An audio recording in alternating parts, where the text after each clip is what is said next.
வணக்கம், நான் உங்கள் டாக்டர் மணிகண்டன். இன்றைக்கி எதை பற்றி பார்க்க போகிறோன்னு பார்த்தீங்கன்னா, pancreatic cancer.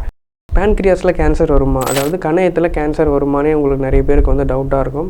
S, pancreatic cancer is in the rise in India. அதாவது இந்தியாவில் வந்து கணையத்துக்கான புற்றுநோய் வந்து அதிகரித்த அளவிலேயே இருக்குது. மொத்த கேன்சரில் வந்து 1 to 2% தான் இப்போதைக்கு வந்து நமக்கு வந்து பேன்க்ரியாட்டிக் கேன்சரோட இன்சிடென்ட்ஸ் இருந்தாலும், ஒட்டுமொத்த புற்றுநோயின் அளவு வந்து 20%லேருந்து 30% வந்து நமக்கு வந்து இன்க்ரீஸ் ஆகிட்டே தான் இருக்குது.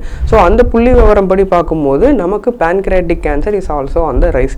ஸோ பேன்க்ரியாட்டிக் கேன்சர்னால் என்ன, அது எப்படி வருது, அதை நம்ம எப்படி தடுத்துக்கலான்ற மாதிரி பேசிக்கான இன்ஃபர்மேஷன்லாம் இந்த வீடியோவில் பார்க்க போகிறோம். வாங்க வீடியோக்குள்ளே போகலாம்.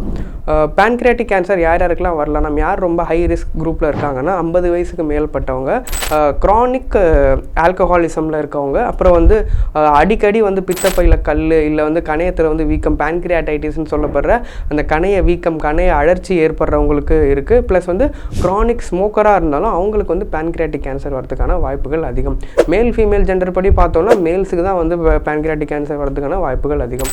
எப்படி வந்து நம்ம பேன்க்ரியாட்டிக் கேன்சர் வந்து தடுக்க முடியும் அப்படின்னா, எந்த வகையான கேன்சர் போலவும் அந்த பேன்க்ரியாட்டிக் கேன்சரை தடுக்கிறதுக்கு உங்களோட உணவு மற்றும் வாழ்க்கை முறை மாற்றங்கள் தான் ரொம்ப ரொம்ப முக்கியம்.